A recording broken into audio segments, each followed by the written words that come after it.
नमो भगवते तस्मै सर्वतः परमायते सर्वप्राणिहृदिस्थाय ವಾಮನಾಯ ನಮೋ ನಮಃ. ಸರಿ, ಕಾಠಕೋಪನಿಷತ್ತಿನ 2ನೇ ಅಧ್ಯಾಯದ 1ನೇ ವಲ್ಲಿ 9 ಮಂತ್ರಗಳು ಮುಕ್ತಾಯವಾಗಿತ್ತು. 10ನೇ ಮಂತ್ರ ಪ್ರಾರಂಭವಾಗ್ತಾ ಇದೆ. ಈ 10ನೇ ಮಂತ್ರದಿಂದ ಮುಂದೆ ಪ್ರಾಯ ಈ ವಲ್ಲಿ ಮುಕ್ತಾಯದವರೆಗೂ 14 ಮಂತ್ರದವರೆಗೂ ಕೂಡ ಯಾವ ವಿಚಾರವನ್ನ ಉಪನಿಷತ್ತಿನಲ್ಲಿ ಚಿಂತನೆಗೆ ತೆಗೆದುಕೊಂಡಿದೆ ಅಂತಂದ್ರೆ, ಭಗವಂತನ ರೂಪಗಳಲ್ಲಿ ಭೇದ ಚಿಂತನೆಯನ್ನ ಮಾಡಬಾರದು. ಭಗವಂತನ ರೂಪಗಳಲ್ಲಿ ಹೇಗೆ ಭೇದ ಚಿಂತನೆಯನ್ನ ಮಾಡಬಾರದು, ಹಾಗೆ ಭಗವಂತನ ಗುಣಗಳಲ್ಲಿ ಭೇದ ಚಿಂತನೆಯನ್ನ ಮಾಡಬಾರದು. ಗುಣಗಳಲ್ಲಿ ಹಾಗೂ ಕ್ರಿಯೆಗಳಲ್ಲೂ ಭೇದ ಚಿಂತನೆಯನ್ನ ಮಾಡಬಾರದು. ಅವಯವಗಳಲ್ಲಿ ಭೇದ ಚಿಂತನೆಯನ್ನ ಮಾಡಬಾರದು ಅಂತ ಈ 4 ಅಂಶಗಳನ್ನ ಹೇಳಲಿಕ್ಕೆ ಹೊರಟಿದ್ದಾರೆ. ನಾವು ಇವತ್ತಿನ ಡೇಟ್ ಹಾಕ್ಕೊಂಡು ಮಧ್ಯಾಹ್ನ ಪಾಠದ್ದು ಹೆಡ್ಡಿಂಗ್ ಏನು ಹಾಕ್ಕೊಳ್ಳೋದು, ಭಗವಂತನ ರೂಪ, ಅವಯವ, ಗುಣ, ಕ್ರಿಯೆ ಇವುಗಳಲ್ಲಿ ಭೇದ ಕಾಣಬಾರದು. ಯಾವ ವ್ಯಕ್ತಿ ಇವುಗಳಲ್ಲಿ ಭೇದವನ್ನ ಕಾಣುತ್ತಾನೋ ಅವನು ಅನರ್ಥಕ್ಕೆ ಒಳಗಾಗುತ್ತಾನೆ. ಯಾರು ಅತ್ಯಂತ ವೇಗವಾಗಿ ವಾಹನವನ್ನು ಚಲಾಯಿಸುತ್ತಾನೋ ಅವನು ಮತ್ತೆ ಅಪಘಾತಕ್ಕೆ ಒಳಗಾಗುತ್ತಾನೆ ಅಂತ ಹೇಳಿದಂತೆ, ಯಾರು ಭಗವಂತನ ರೂಪಗಳಲ್ಲಿ, ಅವಯವಗಳಲ್ಲಿ, ಗುಣಗಳಲ್ಲಿ, ಕ್ರಿಯೆಗಳಲ್ಲಿ ಭೇದವನ್ನು ಕಾಣುತ್ತಾರೋ ಅವರು ಅನರ್ಥಕ್ಕೆ ಒಳಗಾಗುತ್ತಾರೆ ಅನ್ನುವಂತಹ ಮಾತನ್ನ ಉಪನಿಷತ್ತು ತಿಳಿಸಿಕೊಡ್ತಾ ಇದೆ. ಅದು ಏನು, ಹೇಗೆ ಅನ್ನುವಂತಹದ್ದನ್ನು ನೋಡೋಣಂತೆ. 10ನೇ ಮಂತ್ರ, ಯದೇವ ಇಹ ತದಮುತ್ರ ಯದಮುತ್ರ ತದನು ಇಹ ಮೃತ್ಯೋಸ್ಸ ಮೃತ್ಯುಮಾಪ್ನೋತಿ ಯಹಿ ನಾನೇವ ಪಶ್ಯತಿ. ಈಗ ಯದೇವ ಇಹ, ಇಲ್ಲೇನು ಭಗವಂತನ ಪ್ರಾದುರ್ಭಾವಗಳಾಗಿವೆ, ರಾಮ, ಕೃಷ್ಣ ಇತ್ಯಾದಿ ರೂಪಗಳೇನು ಇಲ್ಲಿ ಪ್ರಾದುರ್ಭಾವಗೊಂಡಿವೆಯೋ ಆ ಭಗವಂತನೇ ಅಮುತ್ರ, ವೈಕುಂಠದಲ್ಲಿ ಕ್ಷೀರಸಾಗರದಲ್ಲಿ ಇದ್ದವನು. ಅಂದರೆ ವೈಕುಂಠ ಕ್ಷೀರಸಾಗರದಲ್ಲಿ ಇರುವಂತಹ ಭಗವಂತನ ಮೂಲ ರೂಪಕ್ಕೂ ಅವತಾರವ ರೂಪಗಳಿಗೂ ಕೂಡ ಏನ್ ಮಾಡೋ ಹಂಗಿಲ್ಲ, ಅಂದ್ರೆ ಬೇರೆ ಅಂತ ತಿಳಿಯುವ ಹಾಗಿಲ್ಲ. ಯತೇವ ಇಹ ತದಮುತ್ರ, ಇಲ್ಲಿ ಯಾವುದಿದೆಯೋ ಅದು ಅಲ್ಲೇ ಇದೆ, ಅಂದ್ರೆ ಅಲ್ಲಿಯೂ ಅದೇ ಇದೆ. ಯದಮುತ್ರ ತದನು ಇಹ, ಅಲ್ಲಿ ಯಾವುದಿದೆಯೋ ಅದು ಇಲ್ಲೇ ಇದೆ. ಎರಡನ್ನು ಹೇಳ್ತಾ ಇದ್ದಾರೆ. ಮೃತ್ಯೋಸ್ಸ ಮೃತ್ಯುಮಾಪ್ನೋತಿ, ಮೃತ್ಯುನಾಮಕನಾದ ಭಗವಂತನಿಂದ ಅವನು ಮೃತ್ಯುವನ್ನ ಕಾಣ್ತಾನ. ಯಾರು? ಯಹ ಇಹ ನಾನೇವ ಪಶ್ಯತಿ, ಯಾರು ಇಲ್ಲಿ ನಾನಾ ಅನ್ನೋ ಶಬ್ದಕ್ಕೆ ಭೇದ, ನಾನಾ ಭೇದವನ್ನು, ಇವ ಶಬ್ದಕ್ಕೆ ಏನು ಅಂದ್ರೆ ಎರಡು ಅರ್ಥ. ಒಂದು ಅತ್ಯಲ್ಪವಾದ ಹಾಗೂ ಭೇದ ಎಂದು 2 ಅರ್ಥಗಳು. ಯಾರು ಸ್ವಲ್ಪ ಭೇದವನ್ನಾದರೂ ಕಾಣ್ತಾನೋ ಅವನು ಭಗವಂತನಿಂದ ಬಹಳ ಭಯಾನಕವಾದ ಶಿಕ್ಷೆಯನ್ನು ಅನುಭವಿಸುತ್ತಾನೆ. ಅದಕ್ಕೊಂದು ಶಿಕ್ಷೆ ಇದೆ. ಭಗವಂತನ ರೂಪಗಳಲ್ಲಿ ಭೇದವನ್ನ ಕಾಣುವುದಕ್ಕೇನಿದೆ, ಶಿಕ್ಷೆ ಇದೆ. ಆದ್ದರಿಂದ ಯಾವುದೇ ಕಾರಣಕ್ಕೂ ರೂಪಗಳಲ್ಲಿ ಏನ್ ಕಾಣಬಾರದು, ಭೇದವನ್ನ ಕಾಣಬಾರದು. ಸರಿ ಆಯ್ತಾ? ಏನಂತ ತಿಳಿದುಕೊಂಡು ನಾನಾ ಅನ್ನೋ ಶಬ್ದಕ್ಕೆ ಭೇದ, ಇವ ಅನ್ನೋ ಶಬ್ದಕ್ಕೆ ಸ್ವಲ್ಪ ಅಂತ ಅರ್ಥದ, ಇನ್ನೊಂದು ಅರ್ಥ ಭೇದ ಅಂತ ಅರ್ಥದ. ಅದನ್ನ ನೆನಪಿಟ್ಟುಕೊಳ್ರಿ. ಏನಂತ ತಿಳ್ಕೊಂಡು, ಯಾರು ಭಗವಂತನ ರೂಪಗಳಲ್ಲಿ ಭೇದವನ್ನ ಕಾಣ್ತಾನೋ ಅವನು ಭಗವಂತನಿಂದ ಶಿಕ್ಷೆಗೆ ಒಳಗಾಗಿ ಅಂಧಂತಮಸ್ಸನ್ನ ಹೊಂದುತ್ತಾನೆ ಅಂತ ತಿಳಿಸ್ತಾ ಇದ್ದಾರೆ. ಇರ್ಲಿ, ಅದು ಅನರ್ಥ ಏನಾಗುತ್ತೆ ಅಂತನ್ನೋದು ಇರ್ಲಿ. ಯಾವುದನ್ನ ತಿಳಿದ್ರೆ ಅನರ್ಥ ಆಗುತ್ತೆ ಅಂತದಲ್ಲ, ಅದನ್ನು ತಿಳ್ಕೋಣಂತ. ಕೆಳಗ ಭಾಷ್ಯ ನೋಡ್ರಿ. ಯಹ ಪ್ರಾದುರ್ಭಾವಗೋ ವಿಷ್ಣು, ಯಾರು ಪ್ರಾದುರ್ಭಾವವನ್ನ ಹೊಂದಿದ ವಿಷ್ಣು ಇದ್ದಾನೋ, ಕೆಳಗಡೆಗೆ ಅವತಾರ ಮಾಡಿ ಬಂದ ವಿಷ್ಣು ಇದ್ದಾನೋ, ಮತ್ತು ದೇಹಾದಿಶುಚ ಸಂಸ್ಥಿತ, ನಮ್ಮ ದೇಹದಲ್ಲಿ ಇಂದ್ರಿಯಗಳಲ್ಲಿ ಇದ್ದವನಿದ್ದಾನೋ, ಸಯೇವ ಮೂಲರೂಪಶ್ಚ, ಅವನೇ ಮೂಲ ರೂಪದಲ್ಲಿ ಇದ್ದವನು, ಸಾಕ್ಷಾತ್ ನಾರಾಯಣಾಭಿಧ, ಅವನನ್ನ ನಾರಾಯಣ ಅಂತ ಕರೀತಾರ. ಏನು ವ್ಯತ್ಯಾಸ ಇಲ್ಲ. ಅಂದ್ರೆ ಇದನ್ನ ಹೆಂಗ ಅರ್ಥ ಮಾಡಿಕೊಳ್ಳೋದು? ಇಲ್ಲಿದ್ದವನು ಅಲ್ಲಿದ್ದಾನ, ಅಲ್ಲಿದ್ದವನು ಇಲ್ಲಿದ್ದಾನ, ಏನ್ ಹೆಂಗ ಅರ್ಥ ಮಾಡ್ಕೋಬೇಕು? ಇದನ್ನ ತಿಳಿಯುವುದಿಲ್ಲಲ್ಲ ಅಂದ್ರೆ ಏನ್ ಸಮಸ್ಯೆ ಇಲ್ಲ, ಬಹಳ ಸುಲಭವಾಗಿ ಅರ್ಥ ಮಾಡಿಕೊಳ್ಳೋದು. ಮೊದಲನೇ ಇದ್ದು ಇಲ್ಲೇನು ಭಗವದ್ ರೂಪಗಳು ಯಾವುದು ರಾಮಕೃಷ್ಣ ದೇವತಾರಗಳಾಗಿವೆಯೋ ಈ ಭಗವಂತ ಇವನೇ ಮತ್ತೆ ವೈಕುಂಠದಲ್ಲಿದ್ದವನು ಅಂದ್ರೆ ಏನರ್ಥ? ಎರಡು ರೂಪಗಳಂತೂ ಪ್ರತ್ಯೇಕವ ಅವ. ಮತ್ತೆ ಎರಡು ರೂಪಗಳು ಪ್ರತ್ಯೇಕ ಇದ್ದಾಗ ಇವನೇ ಅವನು ಅಂತ ಅನ್ನೋದು ಹೇಗೆ ಹಾಗಿದ್ರೆ? ಅಂದ್ರೆ ಒಂದು ವಸ್ತುವಿಗೆ ಸುಮ್ಮನೆ ಇಟ್ಕೊಳ್ರಿ, ಈಗ ನಮ್ದು ತಿಳ್ಕೊಂಡು ಆಮೇಲೆ ಆ ಕಡೆ ಹೋಗೋಣ ಅಂತ. ಒಂದೇ ಸೈಜಿನ ಒಂದೇ ಅಳತೆಯ ಇಟ್ಟಿಗೆಗಳನ್ನ ಮಾಡಿರ್ತಾರೆ. ಒಂದೇ ಅಳತೆ ಇಟ್ಟಿಗೆಗಳನ್ನ ಮಾಡಿದಾಗ ಇವೆಲ್ಲವೂ ಒಂದೇ ಅಳತೆಗೆ ಬರ್ಲಿಕ್ಕೆ ಏನ್ ಕಾರಣ ಅಂದ್ರೆ ಅದರಲ್ಲಿ ಹಾಕಿದ ದ್ರವ್ಯಗಳು, ಅದರಲ್ಲಿ ಏನು ಮಟೀರಿಯಲ್ ಅದನೋ ಅದೇನ್ ಮಾಡ್ತದ ಅಂದ್ರೆ ಒಂದೇ ಸೈಜಿಗೆ ಬರ್ತದೆ. ಹೌದಾ? ಇದು ಗೊತ್ತದಿಲ್ಲ, ನಾವು ಸಾಮಾನ್ಯವಾಗಿ ಹೆಂಗೆ ತಿಳ್ಕೊತೀವಿ. ಹಾಗಿದ್ರೆ ಈ ಮೊದಲನೇ ಇಟ್ಟಿಗೆಗೆ ಎಷ್ಟು ದ್ರವ್ಯವಿದೆಯೋ ಎರಡನೇ ಇಟ್ಟಿಗೆಗೂ ಕೂಡ ಏನಾಯಿತು ಅಷ್ಟೇ ದ್ರವ್ಯವಿದೆ ಅನ್ನೋದಕ್ಕೆ ಸಮಾನವಾಗಿವೆ, ಒಂದೇ ಸೈಜಿಂದಿವೆ. ಹಾಗೆ ರಾಮಕೃಷ್ಣಾದ್ಯವತಾರಗಳಲ್ಲಿ ಭಗವಂತನಲ್ಲಿ ಏನೇನು ಅಂಶಗಳಿವೆಯೋ ಇಷ್ಟೇ ಅಂಶಗಳು ಮೂಲ ರೂಪದಲ್ಲೂ ಇವೆ, ಇಷ್ಟೇ ಅಂಶಗಳು ದೇಹದಲ್ಲಿದ್ದ ಭಗವದ್ ರೂಪಗಳಲ್ಲಿ ಇವೆ ಅನ್ನುವುದಕ್ಕಾಗಿ ಇದು ಅದು ಏನಾಗಿದೆ, ಅಭಿನ್ನವಾಗಿದೆ. ಇಲ್ಲೇ ಹೆಂಗ ಅಭೇದ ಹೇಳ್ತೀರಿ ನೀವು? ಬೇರೆ ದಾರಿ ಹೆಂಗದ ಅಭೇದ ಹೇಳಲಿಕ್ಕೆ? ಅರ್ಥ ಆಯ್ತಾ ಹೇಳೋದು ಹೆಂಗಂತ? ಅಭೇದವನ್ನು ಹೇಗೆ ಹೇಳಬೇಕು? ರಾಮನ ಸುಮ್ಮನೆ ತಿಳಿಸ್ಲಿಕ್ಕೆ ರಾಮನ ದೇಹದ ನಿರ್ಮಾಣಕ್ಕೆ ಹಿಂಗ ಅನ್ನೋಂಗಿಲ್ಲ, ಸುಮ್ಮನೆ ತಿಳಿಲಿ ಅಂತ ಹೇಳಿಗತ್ತೀನಿ. ರಾಮನ ದೇಹದ ನಿರ್ಮಾಣಕ್ಕೆ ಎಷ್ಟು ದ್ರವ್ಯವಿದೆಯೋ ಅಷ್ಟೇ ದ್ರವ್ಯ, ತತ್ ಸಮಾನವಾದ ದ್ರವ್ಯ ಕೃಷ್ಣ ದೇಹದ ನಿರ್ಮಾಣಕ್ಕಿದ್ದರಿಂದ ರಾಮ ಒಂದೇ ಕೃಷ್ಣ ಒಂದೇ ಅಂತ ಹೇಳುವುದು. ಅಂದ್ರೆ ಈ ದ್ರವ್ಯಗಳು ಆ ದ್ರವ್ಯಗಳು ಬೇರೆ ಅಲ್ವೇ ಇಲ್ಲ, ಇದನ್ನೇ ಅಲ್ಲಿ ಉಪಯೋಗಿಸ್ಕೊಂಡಿದ್ದಾರೆ, ಅದನ್ನು ಇಲ್ಲಿ ಉಪಯೋಗಿಸ್ಕೊಂಡಿದ್ದಾರೆ. ಅದರಿಂದ ಹಾಗೆ ಅಂತ ಇಟ್ಟುಕೊಂಡ್ರೆ ತಿಳಿಯೋದಕ್ಕಾಗಿ. ಹಾಗಾಗಿ ಮೂಲ ರೂಪದಲ್ಲಿ ಇರುವಂತಹ ಭಗವಂತನು, ಅವತಾರ ರೂಪದಲ್ಲಿರ್ತಕ್ಕಂತಹ ಭಗವಂತನು ಎಲ್ಲರೂ ಒಂದೇ ಅಂದ್ರೆ ಏನ್ ಅರ್ಥ ಮಾಡ್ಕೊಳ್ಬೇಕು? ಈ ರೀತಿಯಿಂದ ಅರ್ಥ ಮಾಡಿಕೊಳ್ಳಬೇಕು. ಈಗ ಯಹ ಪ್ರಾದುರ್ಭಾವಗೋ ವಿಷ್ಣು ದೇಹಾದಿಶ್ಚ ಸಂಸ್ಥಿತ ಸಯೇವ ಮೂಲರೂಪಶ್ಚ ಸಾಕ್ಷಾನ್ ನಾರಾಯಣ ವಿಧ. ಅವನೇ ಮೂಲ ರೂಪದಲ್ಲಿ ಇದ್ದವನು, ನಾರಾಯಣ ಅಂತ ಕರೆಸಿಕೊಂಡವನು. ಮತ್ತೆ ಮೂಲರೂಪಶ್ಚಯೋ ವಿಷ್ಣು, ಮೂಲ ರೂಪದಲ್ಲಿ ಇದ್ದವನೇನಿದ್ದಾನೋ ಪ್ರಾದುರ್ಭಾವಾದಿಗಶ್ಚ ಸಹ, ಪ್ರಾದುರ್ಭಾವಾದಿಗಳಿಂದಲೂ ಅವನೇ ಇದ್ದಾನ. ಮಂತ್ರ ಏನ್ ಮಾಡಿದ? ಎರಡು ರೀತಿಯಿಂದ ಹೇಳಿದ. ಮಂತ್ರವು ನೋಡಪ್ಪ, ಮಂತ್ರ ಏನ್ ಮಾಡ್ತದ? ಇಲ್ಲೇನಿದ್ದಾನ ಅವ ಅಲ್ಲಿದ್ದಾನ, ಅಲ್ಲೇನಿದ್ದಾನ ಅವ ಇಲ್ಲಿದ್ದಾನ ಅಂತ ಎರಡು ಹೇಳಿದ್ರಿಂದ ಹಂಗೆ ಎರಡು ರೀತಿಯಿಂದ ವ್ಯಾಖ್ಯಾನ ಮಾಡಿದರು. ಗುಣ ತತ್ಸ್ವರೂಪತೋ ವಾಪಿ ವಿಶೇಷಂ ಯೋತ್ರ ಪಶ್ಯತಿ ಅತ್ಯಲ್ಪಮಪಿ ಮೃತ್ವಾಸ ತಮೋಂಧಂ ಯಾತ್ಯ ಸಂಶಯಂ. ಗುಣ ತತ್ಸ್ವರೂಪತೋ ವಾಪಿ, ಆಕ್ಚುಲಿ ಗುಣ ಅಂತ ಅನ್ನೋದು ಮುಂದಿನ ಶ್ಲೋಕಕ್ಕೆ ಸಂಬಂಧಪಟ್ಟದ್ದು, ಇಲ್ಲಿ ಹೇಳಿರ್ತಾರಷ್ಟ. ಗುಣ ತತ್ಸ್ವರೂಪತೋ ವಾಪಿ, ಗುಣಗಳಿಗೂ ಭಗವಂತನ ಸ್ವರೂಪಕ್ಕೂ ಯಾರಾದರೂ ವಿಶೇಷಂ ಯೋತ್ರ ಪಶ್ಯತಿ, ವಿಶೇಷ ಅನ್ನೋ ಶಬ್ದಕ್ಕೆ ಭೇದ ಅಂತ ಅರ್ಥ. ಬರೆದಿಟ್ಕೊಳ್ರಿ, ಅಂಡರ್ಲೈನ್ ಮಾಡ್ಕೊಂಡು ಭೇದ ಅಂತ ಬರ್ಕೋಬೇಕು. ವಿಶೇಷಂ ಯೋತ್ರ ಪಶ್ಯತಿ, ಭಗವಂತನ ಗುಣಕ್ಕೂ ತತ್ಸ್ವರೂಪಕ್ಕೂ ಯಾರಾದರೂ ಭೇದವನ್ನ ಕಂಡ್ರೆ, ನಾವೇನ್ ಭಾಳ ಕಂಡಿಲ್ರಿ ಆಚಾರ, ಸ್ವಲ್ಪ ಕಂಡೀವಿ ಅಂದ್ರೆ ಅತ್ಯಲ್ಪಮಪಿ, ಸ್ವಲ್ಪೇ ಕಂಡ್ರೂ ಕೂಡ. ಇದು ಎಲ್ಲಿಂದ ತಂದ್ರಿದನ ಅತ್ಯಲ್ಪಂ ಅನ್ನೋದು? ಮೂಲ ಮಂತ್ರದಲ್ಲಿ ನಾನೀವ ಅಂತನ್ನುವಲ್ಲಿ ಇವ ಶಬ್ದ ಇದೆಯಲ್ಲ, ಇವ ಶಬ್ದಕ್ಕೆ ಅಲ್ಪ ಅಂತ ಅರ್ಥ. ಅದಕ್ಕೆ ಅತ್ಯಲ್ಪ ಭೇದವನ್ನ ಕಂಡ್ರೂ ಕೂಡ, ನಾವು ಬಹಳ ಕಂಡಿಲ್ರಿ ಸ್ವಲ್ಪ ಕಂಡೀವಿ ಅಂದ್ರೆ ಅಷ್ಟು ಕಂಡ್ರೂ ಕೂಡ ಸಾಕು. ಏನು ಹೆಂಗಿರ್ತದ ಅಂದ್ರೆ, ಸೂರ್ಯಮಂಡಲಕ್ಕೆ ರಾಹುಮಂಡಲ ಗ್ರಸ್ತವಾದದ್ದು ಚೂರು ಕಂಡ್ರು ಗ್ರಹಣಾಚರಣೆ ಮಾಡಬೇಕು ಅಂತದ. ಫುಲ್ ಕಂಡೇ ಇಲ್ಲ ನಾನ್ ಹೆಂಗ್ ಮಾಡ್ಬೇಕು ಅಂತಂದ್ರೆ, ಫುಲ್ ಕಂಡು ಕಾಣಿಸುವ ಅವಶ್ಯಕತೆ ಇಲ್ಲ. ರಾಹುಗ್ರಸ್ತ ಅಂತ ಒಂದು ಚೂರು ಕಂಡ್ರು ಅದ ಇದು ಗ್ರಹಣಾಚರಣೆ ಉಂಟೇ ಉಂಟು. ಹೌದೋ ಇಲ್ಲೋ? ಹಂಗ ಚೂರು ತಾಕಿದ ಮೈಲಿಗೆಲ್ಲ ಅಂತ ಹಿಂಗಲ್ಲಿ ಬರ್ತದೆ. ಚೂರು ತಾಕಿದ್ರು ಮೈಲಿಗೆ, ಪೂರ್ಣ ತಾಕಿದ್ರು ಮೈಲಿಗೆ. ₹1 ಕದ್ದಾನ ಚೂರ ಕದ್ದಾನ ಕಳ್ಳಲ್ಲ ಅಂತ ಹಿಂಗಲ್ಲಿಗೆ ಬರ್ತೇನ್ರಿ, ಅದು ಕಳ್ಳ ಅಂತ ಅನ್ಬೇಕಾಗ್ತದೆ. ಹೆಂಗೋ ಹಂಗ ಅತ್ಯಲ್ಪಮಪಿ ಯೋ ಮಿತ್ರ ವಿಶೇಷಂ ಪಶ್ಯತಿ, ಭಗವಂತನ ರೂಪಗಳಲ್ಲಿ ಅತ್ಯಲ್ಪವಾದ ಭೇದವನ್ನು ಯಾರಾದರೂ ಕಂಡ್ರೂ ಕೂಡ ಮೃತ್ವ ಸಹ, ಸತ್ತ ಮೇಲವನು ತಮೋಂಧಂ ಯಾತ್ಯ ಸಂಶಯಂ, ಅಂಧನ್ ತಮಸ್ಸಿಗೆ ಹೋಗ್ತಾನ. ಮತ್ತೆ ಇನ್ ಕೆಲವರು ಇರ್ತಾರ್ರಿ, ಭೇದ ವಿಧಶ್ಚಾತ್ರ, ನಾವು ಭೇದ ಕಾಣಂಗಿಲ್ಲ, ಭೇದದ ಜೊತೆಗೆ ಅಭೇದವನ್ನೂ ಕಾಣ್ತೀವಿ. ಏನು? ಭೇದೇನ ಸಹ ಅಭೇದ, ಬರೇ ಭೇದ ಕಾಣಂಗಿಲ್ಲ ನಾವು. ದೇವರ ಈ ರೂಪಕ್ಕೂ ಆ ರೂಪಕ್ಕೂ ಭೇದನೂ ಅದ, ಅಭೇದನೂ ಅದ ಅಂತಂತೀವಿ ಅಂದ್ರೆ ನೀವು ಅವನ ಜೊತೆಗೆ ಹತ್ರಿ ಗಾಡಿನ. ಭೇದ ವಿಧಶ್ಚಾತ್ರ ತಮೋಯಾಂತಿನ ಸಂಶಯಂ, ತಮಸ್ಸಿಗೆ ಹೋಗ್ತಾರ, ಸಂದೇಹ ಬೇಡ. ಸರಿ ಆಯ್ತಾ? ಇದನ್ನ ಏನ್ ಮಾಡಿದರು? ನಿಷೇಧ ಮುಖೇನ ಹೇಳಿದ್ರೆ, ನೆನಪಿಟ್ಟುಕೊಳ್ರಿ. ಏನ್ ಮಾಡಿದ್ರು ಅಂದ್ರೆ ಇದನ್ನ ನಿಷೇಧ ಮುಖೇನ ಹೇಳ್ಯಾರ.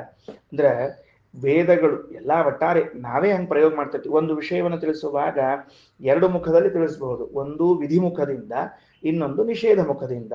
ಮಾಡು ಅಂತ ಹೇಳುವ ಕ್ರಮದಂತೆ, ಮಾಡಬೇಡ ಅಂತ ಹೇಳುವ ಕ್ರಮದಂತೂ ತಿಳಿಸ್ಲಿಕ್ಕೆ ಬರ್ತದೆ. ಅದಕ್ಕೆ ವೇದ ಏನ್ ಮಾಡ್ತಿಲ್ಲಿ, ಭಗವಂತನ ರೂಪಗಳಲ್ಲಿ ಭೇದ ಚಿಂತನೆಯನ್ನು ಮಾಡಬೇಡ, ಮಾಡಬೇಡ ಅಂತ ಹೇಳುತ್ತಿರುವಾಗಲೇನೆ ಅದಕ್ಕೆ ಏನೋ ಅನರ್ಥ ಅದ ಅಂತ ತನ್ನೊಳಗೆ ಇಟ್ಕೊಂಡ ಬಂದ್ಬಿಟ್ಟದ. ನಿಷೇಧ ಏನ್ ಮಾಡಿರ್ತದ ಅಂದ್ರೆ ಅನರ್ಥವನ್ನ ಗರ್ಭದಲ್ಲಿ ಇಟ್ಕೊಂಡೇ ಬಂದ್ಬಿಟ್ಟಿರ್ತದ. ಹಂಗ ಬಂದಿರೋದಿಲ್ರಿ ಅದು ನಿಷೇಧ ಎಂಬುದು. ವಿಧಿ ಅಂತ ಅನ್ನೋದು ತನ್ನ ಜೊತೆಗೆ ಮತ್ತೆ ಪ್ರಯೋಜನವನ್ನು ಇಟ್ಕೊಂಡೇ ಬಂದಿರ್ತದ. ಅದು ನಿತ್ಯ ಅಭ್ಯಾಸ ಮಾಡ್ರಿ ಅಂದ್ರೆ ಏನದ, ನಿತ್ಯ ಅಭ್ಯಾಸ ಮಾಡ್ರಿ ಅನ್ನುವಂತಹ ವಿಧಿ ಅದರ ಪ್ರಯೋಜನವನ್ನ ತನ್ನ ಹೊಟ್ಟೆ ಇಟ್ಕೊಂಡ್ ಬಂದಿರ್ತದೆ.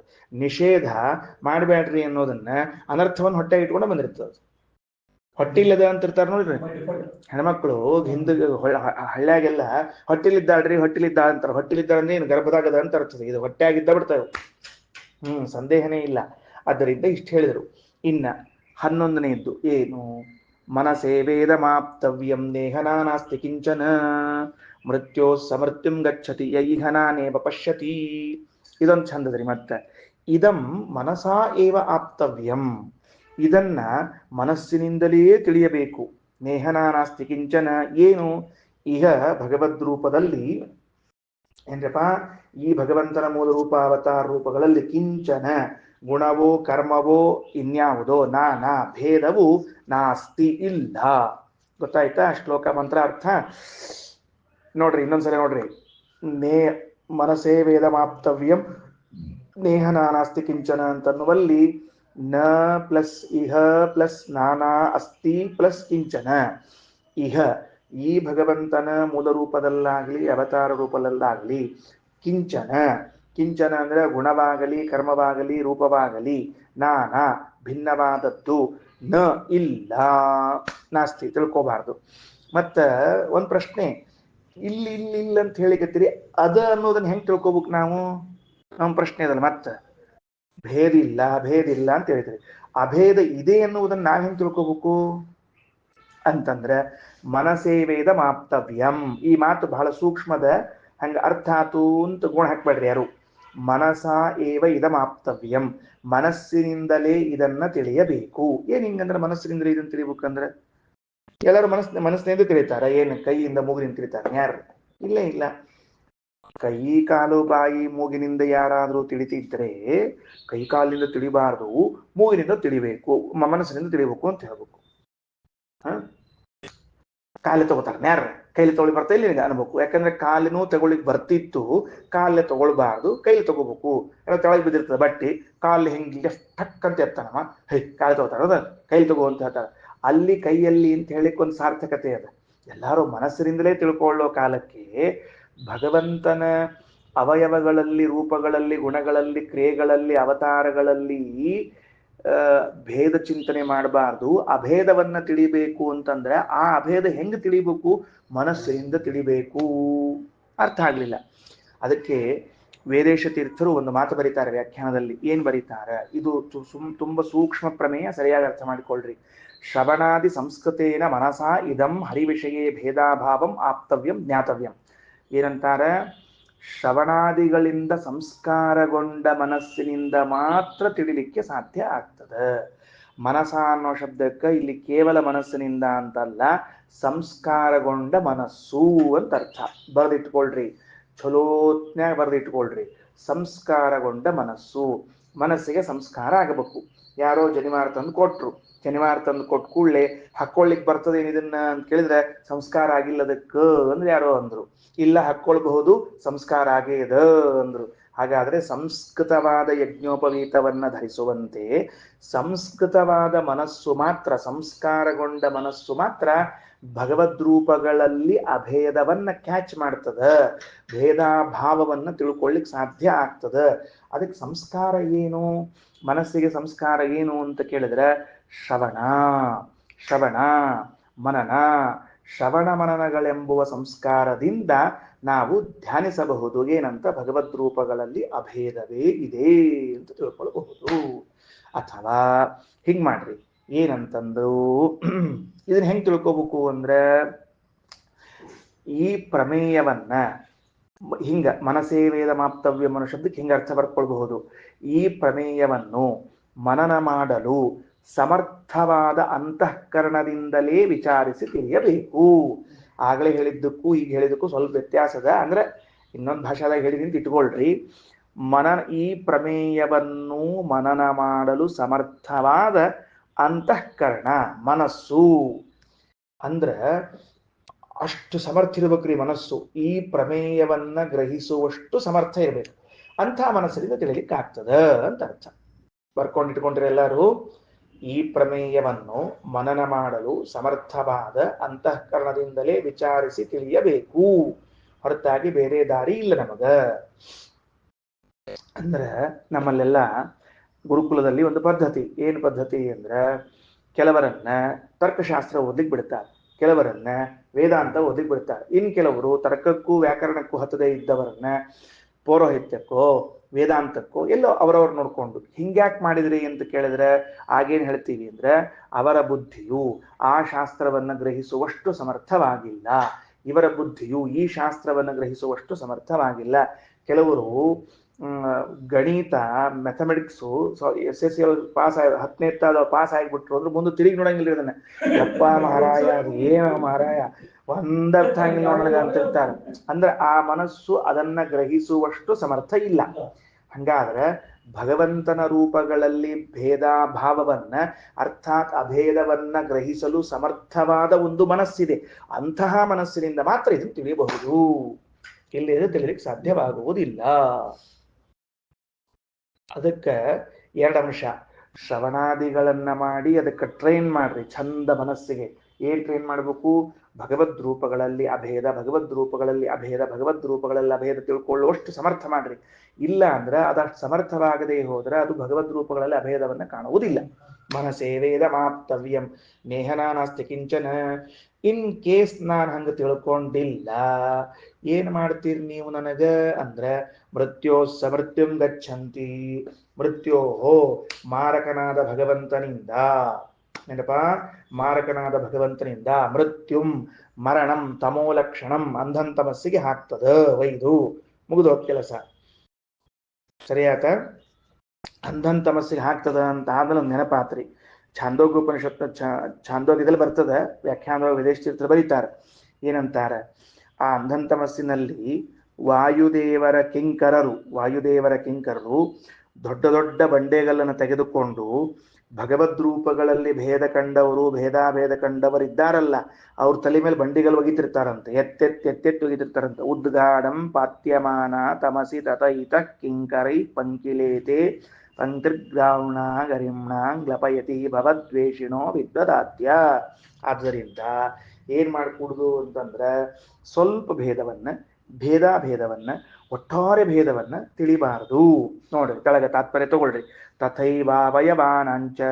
ಶ್ರೀನಿವಾಸ್ ಸ್ಟೆಪ್ ಬೈ ಸ್ಟೆಪ್ 10ನೇ ಮಂತ್ರದಲ್ಲಿ ರೂಪಗಳ ಬಗ್ಗೆ ಹೇಳಿ, 11ನೇ ಮಂತ್ರದಲ್ಲಿ ಅವಯವಕ್ಕೆ ಬಂದರು. ಅಂದ್ರೆ ರಾಮಕೃಷ್ಣಾದಿ ರೂಪಗಳಲ್ಲಿ ಭೇದ ಕಾಣುವ ಹಾಗಿಲ್ಲ. ಈಗ ಅವಯವಗಳಲ್ಲಿ ಇನ್ ದ ಸೆನ್ಸ್ ಬಲಗೈಗೂ ಎಡಗೈಗೂ ದೇವರಲ್ಲಿ ಭೇದವಿಲ್ಲ.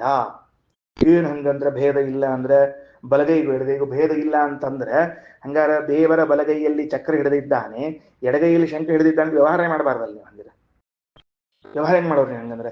ಅದಕ್ಕೆ ಅರ್ಥ ಏನು ಅಂದ್ರೆ, ಬಲಗೈಯು ಯಾವ ಕೆಲಸವನ್ನ ಮಾಡ್ಲಿಕ್ಕೆ ಸಮರ್ಥವಾಗಿದೆಯೋ ಎಡಗೈಯು ಅದೇ ಕೆಲಸವನ್ನ ಮಾಡ್ಲಿಕ್ಕೆ ಸಮರ್ಥವಾದದ್ರಿಂದ ಭೇದವಿಲ್ಲ ಅಂತ ಅರ್ಥ. ಹಿಂಗ್ ಹೇಳ್ಬೇಕ ಹೊರತಾಗಿ ಇಲ್ಲೇನೇನಾಗ್ತದೆ, ಬಲಗೈ ಎಡಗೈ ಬಂದ ಅಂದ್ರೆ ಶಂಖ ಚಕ್ರ ಎರಡು ಕೈ ಹಿಡ್ಕೋಣ ಅಂತ ಇಲ್ಲೇ ಇಲ್ಲ, ಅವಾಗ ಒಂದ ಕೈ ಹಿಡ್ಕೋಣ ಅಂತ ಆಗ್ಬೇಕಾಗ್ತದೆ. ಹಂಗೆ ಹೇಳೋಂಗಿಲ್ಲ, ವ್ಯವಹಾರ ಹಂಗಲ್ಲ. ವ್ಯವಹಾರ ಹಿಂಗಿರ್ಬೇಕು ಅಂತ ತಿಳ್ಕೊಳ್ರಿ ಅಂತಾರೆ. ಏನು? ಅವಯವಾನಾಂ, ಭಗವಂತನ ಅವಯವಗಳಲ್ಲಿ ಭೇದ ಚಿಂತನೆ ಮಾಡಬಾರದು ಅನ್ನೋದಕ್ಕೆ, ಭಗವಂತನ ಪಾದವು ಯಾವ ಕೆಲಸ ಮಾಡಲು ಸಮರ್ಥವಾಗಿದೆಯೋ ಹಸ್ತವು ಅದೇ ಕಾರ್ಯವನ್ನ ಮಾಡಲು ಸಮರ್ಥವಾಗಿದೆ. ಭಗವಂತನ ಶ್ರವಣೇಂದ್ರಿಯವು ಯಾವ ಕೆಲಸವನ್ನ ಮಾಡಲು ಸಮರ್ಥವಾಗಿದೆಯೋ ಚಕ್ಷುರೇಂದ್ರಿಯವು ಆ ಕೆಲಸವನ್ನ ಮಾಡಲು ಸಮರ್ಥವಾಗಿದೆ. ಸೊ ಅವಯವಗಳಲ್ಲಿ ಭೇದ ಇಲ್ಲ. ನೆಕ್ಸ್ಟ್, ಗುಣಾನಾಂಚ ಪರಸ್ಪರಂ. ಗುಣಗಳಲ್ಲಿ ಪರಸ್ಪರವಾಗಿ ಭೇದ ಚಿಂತನೆ ಮಾಡಬಾರದು. ಶ್ರೀನಿವಾಸ್ ಅವ್ರ ಕ್ವಶನ್ ಏನ್ ಹಂಗಂದ್ರೆ, ಗುಣಗಳಲ್ಲಿ ಭೇದ ಚಿಂತನೆ ಮಾಡಬಾರದು ಅಂದ್ರೆ ಏನು? ಭಗವಂತನಲ್ಲಿ ಜ್ಞಾನ, ಆನಂದ, ಬಲ, ಔದಾರ್ಯ, ಸೌಂದರ್ಯ ಎಂಬ ಗುಣಗಳಿವೆ. ಹೌದಾ? 4 ಗುಣಗಳು ಬರ್ಕೊಂಡ್ರೋ? ಸರಿ. ಜ್ಞಾನ, ಆನಂದ, ಬಲ, ಔದಾರ್ಯವೆಂಬ ಗುಣಗಳಿವೆ. ಈ ಜ್ಞಾನಾನಂದ ಔದಾರ್ಯ ಬಲಗಳೆಂಬ ಗುಣಗಳಲ್ಲಿ ಭೇದ ಚಿಂತನೆ ಮಾಡಬೇಡ್ರಿ ಅಂದ್ರೆ ಏನರ್ಥದಕ್ಕೆ? ಮತ್ತೆ ಎಲ್ಲಾನು ಹಿಂಗಾಗ್ಬಿಟ್ರೆ ಚಟ್ನಿ ಆಗ್ಬಿಟ್ರೆ ಹೆಂಗ್ ಕತಿ ಅಂದ್ರೆ ಅಲ್ಲ. ಭಗವಂತನ ಜ್ಞಾನವೆಂಬ ಗುಣವು, ಭಗವಂತನಲ್ಲಿ ಜ್ಞಾನವೆಂಬ ಗುಣ ಇದೆಯಲ್ಲ, ಆನಂದ ಗುಣದ ಕಾರ್ಯವನ್ನ ಮಾಡ್ತದದು. ಅಂದ್ರೆ ಆನಂದ ಇದ್ದಾಗ ಏನ್ ಕೆಲಸ ಮಾಡ್ಬೇಕಲ್ಲ ಆ ಕೆಲಸವನ್ನ ಜ್ಞಾನವೇ ಮಾಡಿಬಿಡ್ತದೆ. ಭಗವಂತನ ಆನಂದ ಗುಣ ಇದ್ದಾಗ ಜ್ಞಾನ ಗುಣ ಇದ್ರೆ ಏನ್ ಕೆಲಸ ಮಾಡಬೇಕಲ್ಲ ಆ ಕೆಲಸವನ್ನ ಮಾಡ್ತದೆ. ಭಗವಂತನಲ್ಲಿರುವಂತಹ ಔದಾರ್ಯವೆಂಬ ಗುಣ ಇದೆಯಲ್ಲ, ಇದು ಭಗವಂತನ ಬಲಗುಣದ ಕಾರ್ಯವನ್ನ ಮಾಡ್ತದೆ. ಸೊ ಅವುಗಳಲ್ಲಿ ಅಭೇದ ಚಿಂತನೆಯನ್ನು ಹೀಗೆ ಮಾಡಬೇಕು. ಅರ್ಥವಾಯ್ತಾ? ಏನಂತ ತಿಳ್ಕೊಂಡು ಅಭೇದ ಚಿಂತನ ಅಂತನ್ನೋ ಶಬ್ದಕ್ಕೆ ಅರ್ಥ ಹೀಗೆ ಮಾಡ್ಕೊಳ್ಬೇಕು. ಜ್ಞಾನ, ಆನಂದ, ಬಲ, ಔದಾರ್ಯವೆಂಬುವಂತಹ ಗುಣಗಳು ಪರಸ್ಪರಂ ಪರಸ್ಪರಂ ಎಲ್ಲ ಕೆಲಸವನ್ನ ಮಾಡ್ತದೆ. ಸ್ವಾರಸ್ಯ ಏನು ಅಂತ ಕೇಳಿದ್ರೆ, ಜ್ಞಾನ ಆನಂದದ ಕೆಲಸವನ್ನು, ಬಲದ ಕೆಲಸವನ್ನು, ಔದಾರ್ಯದ ಕೆಲಸವನ್ನು ಮಾಡ್ತದೆ. ಔದಾರ್ಯ ಜ್ಞಾನ, ಆನಂದ, ಬಲದ ಕೆಲಸ ಮಾಡ್ತದೆ. ಬಲ ಔದಾರ್ಯ, ಸೌಂದರ್ಯ ಈ ಎಲ್ಲ ಕೆಲಸವನ್ನ ಮಾಡ್ತದೆ. ಸೊ ಅವುಗಳಲ್ಲಿ ಯಾವ ಏನ್ ಮಾಡೋ ಹಂಗಿಲ್ಲ ಅಂತಂದ್ರೆ ಭೇದ ಚಿಂತನೆಯನ್ನು ಮಾಡುವ ಹಾಗಿಲ್ಲ. ಅರ್ಥ ಆಯ್ತಾ? ಎಸ್. ಮುಂದ ತಥೈವಾವಯವಾನಂಚ ಗುಣಾನಂಚ ಪರಸ್ಪರಂ ಕ್ರಿಯಾಣಾಂ. ಸ್ವಾರಸ್ಯ ನೋಡ್ರಿ, ಮತ್ತೆ ಭಗವಂತನ ರೂಪಗಳ, ಭಗವಂತನ ಕ್ರಿಯೆಗಳಲ್ಲಿ ಭೇದ ಚಿಂತನೆ ಇಲ್ಲ. ಕ್ರಿಯೆ ಏನಂದ್ರು?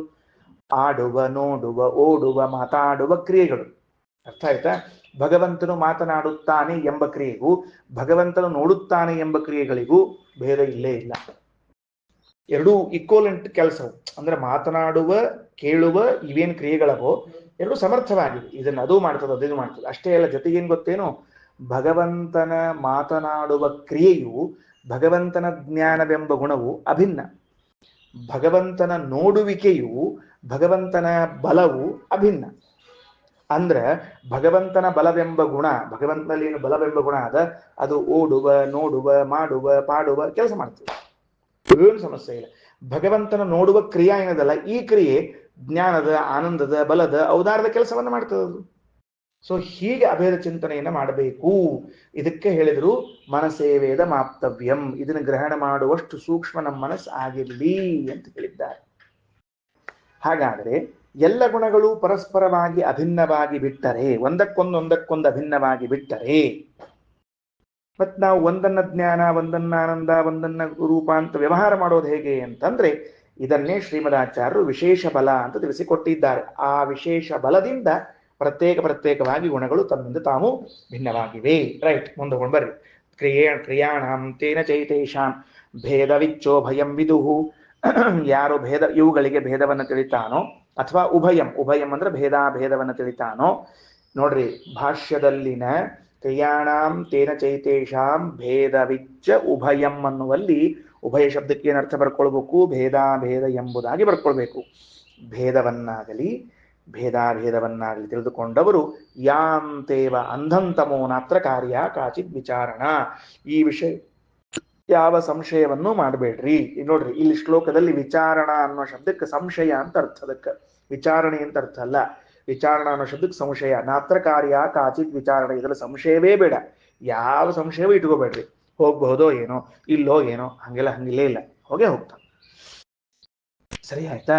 ಇನ್ನ ಈಗ ಇವ ಶಬ್ದಕ್ಕ ನೀವೇನ್ ಅರ್ಥ ಮಾಡಿದ್ರಿ? ಸಾಮಾನ್ಯವಾಗಿ ಇವ ಅನ್ನೋ ಶಬ್ದ ಇದು ಉಪಮಾಲಂಕಾರದಲ್ಲಿ ಬಳಸ್ತಾರೆ. ಅಂದ್ರೆ ಹೋಲಿಕೆ ಅನ್ನೋ ಅರ್ಥದಲ್ಲಿ ಇವ ಅಂತ ಬಳಸ್ಬೇಕು. ನೀವೇನ್ ಹೇಳಿದ್ರಿ? ಅತ್ಯಲ್ಪ ಭೇದ ಅಂತ ಅರ್ಥ ಹೇಳಿದ್ರಿ ಇವ ಶಬ್ದಕ್ಕ. ಹಿಂಗ ಕೋಶದಲ್ಲಿ ಉಂಟಾ, ಡಿಕ್ಷನರಿಯಲ್ಲಿ ಇದೆಯಾ ಅಂತ ಕೇಳಿದ್ರೆ ಅದಕ್ಕೆ ಉತ್ತರ ಬರೀತಾರ ಆಚಾರ್ಯರು. ಭವೇದೇಕತ್ರ ಸಂಯೋಗ ಇವ ಶಬ್ದೋ ಅವಿರುದ್ಧಯೋ ಧರ್ಮಯೋರುಪಮಾಯಾಂಬ ಸ್ವಲ್ಪತ್ವೇವ ವಿವಕ್ಷಿತೈತಿ ಶಬ್ದ ನಿರ್ಣಯೇ. ಶಬ್ದ ನಿರ್ಣಯದಲ್ಲಿ ಏನಾಗ್ಯದ? ಭವೇದ್ ಏಕತ್ರ ಸಂಯೋಗ, ಎಲ್ಲಿ ಒಂದು ಕಡೆಗೆ ಎರಡು ವಸ್ತುಗಳ ಸಂಯೋಗ ಆಗ್ತದೋ, ಹೆಂಗ ವಿರುದ್ಧಯೋ ಏಕತ್ರ ಸಂಯೋಗ, ಎರಡು ವಿರುದ್ಧವಾದ ವಸ್ತುಗಳ ಸಂಯೋಗ ಆಗ್ತಿದ್ರ ಅಲ್ಲೂ ಇವ ಅಂತ ಬಳಸಬಹುದು. ಇನ್ನ ಧರ್ಮಯೋಹೋ, ಅದೇ ವಿರುದ್ಧಯೋಹೋ ಧರ್ಮಯೋಹೋ, ವಿರುದ್ಧವಾದ ಎರಡು ಧರ್ಮಗಳು ಎಲ್ಲಿ ಸಂಯೋಗಗೊಳ್ಳುತ್ತೋ ಅಲ್ಲಿ ಇವ ಹೇಳಬಹುದು. ಸ್ವಲ್ಪ ಅನ್ನೋ ಅರ್ಥದಲ್ಲೂ ಹೇಳಬಹುದು, ಉಪಮಾ ಎಂಬ ಅರ್ಥದಲ್ಲೂ ಹೇಳಬಹುದು. ಸರಿ ಆಯ್ತೇನ್ರಿ? ಏನಂತ ಹೇಳಿದ್ದು? ಆ ಪೇಜ್ ನಂಬರ್ 35 ಒಳಗ ಇವ ಶಬ್ದೋ ಅವಿರುದ್ಧಯೋ ಅಂತ ಅಳ್ಳ ಹಾಕಿಬಿಟ್ಟಾರ ನನ್ನ ಪುಸ್ತಕದಲ್ಲಿ. ಅಳ್ಳ ಕಾಟ ಹೊಡಿಬೇಕು, ಅಳ್ಳ ಬೇಕಾಗಿಲ್ಲದು, ಅಳ್ಳ ತಪ್ಪದ ಅದು. ವಿರುದ್ಧಯೋ ಅಂತೆ ಪಾಠ ಬೇಕು, ಯಾಕಂದ್ರೆ ಅದಕ್ಕೆ ಸಾರ್ಥಕ್ಯ ಹೊಂದಂಗಿಲ್ಲ ಇಲ್ಲದೆ ಇದ್ರೆ. ಸರಿ ಆಯ್ತಾ? ವಾಕ್ಯ ಓದ್ತಿ ನೋಡ್ರಿ. ಭವೇದೇಕತ್ರ ಸಂಯೋಗ ಇವ ಶಬ್ದೋ ಅವಿರುದ್ಧಯೋ ಅನ್ನೋ ಅಳ್ಳ ಬಂದದ. ಆ ಅಳ್ಳ ತೆಗಿರಿ, ಯಾರ ಪುಸ್ತಕದಾಗದ ಅವ್ರಿಗೆ ಅಷ್ಟ ಸಂಬಂಧಪಟ್ಟದ್ದು. ಇಲ್ಲೇ ಇದ್ದವ್ರು ತೆಗಿಲಿಕ್ಕೆ ಹೋಗ್ಬೇಡ್ರಿ, ಇಲ್ಲೇ ಇದ್ರಲ್ಲಿ ತೆಗಿತೀರಿ ನೀವರ. ವಿರುದ್ಧಯೋ ಧರ್ಮಯೋ ಅಂದ್ರ ಶಬ್ದ ನಿರ್ಣಯದಲ್ಲಿ ಏನ್ ಹೇಳ್ತದ? ಒಂದೇ ಕಡೆಗಳಲ್ಲಿ ಎರಡು ವಿರುದ್ಧವಾದ ಧರ್ಮಗಳು ಇದ್ರೆ, ಒಂದೇ ಕಡೆಗಳಲ್ಲಿ ಎರಡು ವಿರುದ್ಧವಾದ ಧರ್ಮಗಳಿದ್ರೆ ಅದನ್ನ ತಿಳಿಸುವುದಕ್ಕಾಗಿ ಇವ ಶಬ್ದವನ್ನ ಬಳಸ್ತಾರೆ. ಉದಾಹರಣೆಗೆ ಭೇದ ಮತ್ತು ಅಭೇದ ಎರಡೂ ಭಗವದ್ ರೂಪದಲ್ಲಿ ಕಂಡ್ರೆ ಅದು ತಪ್ಪದು, ಅದಕ್ಕೆ ಇವ ಅಂತ ಬಳಸಿದ್ದಾರೆ. ಇನ್ನು ಏನ್ ಕನ್ನಡದಾಗ ಅದೇ ಇವ ಅಂದ್ರೆ ಎರಡು ವಿರುದ್ಧ ಧರ್ಮಗಳು ಒಂದಲ್ಲಿ ಇದ್ದಾಗ, ಒಂದು ಕಡೆ ಇದ್ರೆ ಅದನ್ನ ತಿಳಿಸ್ಲಿಕ್ಕೆ ಇವ ಅಂತ ಬಳಸಬಹುದು. ಸರಿನಾ? ಉಪಮಾಯಾಮ್ ಎಕ್ಸಾಂಪಲ್ ಅನ್ನೋ ಅಭಿಪ್ರಾಯದಲ್ಲಿ ಹೇಳ್ಬಹುದು. ಸ್ವಲ್ಪತ್ವೇ ಸ್ವಲ್ಪ ಎಂಬ ಅಭಿಪ್ರಾಯದಲ್ಲೂ ಏನ್ ಹೇಳ್ಬಹುದು? ಇವ ಶಬ್ದವನ್ನ ಹೇಳ್ಬಹುದು.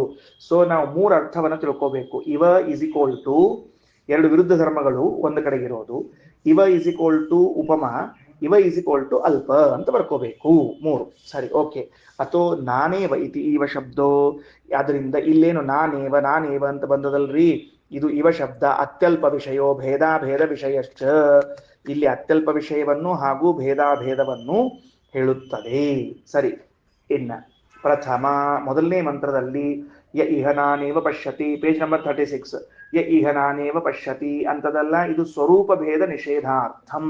ಭಗವಂತನ ಸ್ವರೂಪದಲ್ಲಿ ಭೇದವಿಲ್ಲ ಎಂದು ನಿಷೇಧ ಮಾಡ್ಲಿಕ್ಕೆ ಹೊರಟದ, ಅಂದ್ರೆ ಭೇದವನ್ನು ನಿಷೇಧ ಮಾಡ್ಲಿಕ್ಕೆ ಹೊರಟದ. ಇನ್ನು ನೇಹ ನಾನಾಸ್ತಿ ಕಿಂಚನ ಎಂಬ ಶಬ್ದ, ಕಿಂಚನ ಶಬ್ದಾತ್ ಆ ಮಂತ್ರದಲ್ಲಿ ಬಂದ ಕಿಂಚನ ಶಬ್ದವು ಅವಯವಗಳಿಗೂ ಗುಣಗಳಿಗೂ ಕ್ರಿಯೆಗಳಿಗೂ ಪರಸ್ಪರವಾಗಿ ಹಾಗೂ ತದ್ವತಾಂ ಆ ಅವಯವ ಗುಣಕ್ರಿಯಾ ಜಾತಿಗಳು ಉಳ್ಳಂಥವನಿಗೂ ಭೇದ ನಿಷೇಧವನ್ನ ಮಾಡ್ಲಿಕ್ಕೆ ಹೊರಟದ. ಅಂದ್ರೆ ಎರಡು ಮಂತ್ರ ಯಾಕೆ ಬಂತು ಅಂತ ಪ್ರಶ್ನೆ ಕೇಳಿದ್ದಕ್ಕೆ ಉತ್ತರ ಕೊಟ್ಟಾರ.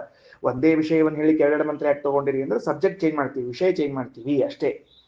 ಅರ್ಥ ಆಯ್ತಾ ಏನಂತ ಹೇಳಿ? ಒಂದು ಭಾಗವತ್ ಹೇಳಿಸ್ಲಿಕ್ಕೆ ಇಬ್ರಿಬ್ರು ಆಚಾರ ಯಾಕಂತ ಕೇರಂತ ಯಾರೋ ಇಲ್ಲಿಲ್ಲ, ಮೊದಲೇ ಆಚಾರು ಮೊದಲು ಆಸ್ಕಂದ್ ಹೇಳ್ತಾರ, ಎರಡನೇ ಆಚಾರ ಎರಡು ಆಸ್ಕಂದ್ ಹೇಳ್ತಾರ, ಇಬ್ರದ್ದು ವಿಷಯ ಭಾಗವತ ಅಂತ ಹೇಳ್ಬಿಟ್ರಂತ. ಹಿಂಗ ಅರ್ಥ ಆಯ್ತಾ? Okay, red done. ಮುಂದೆ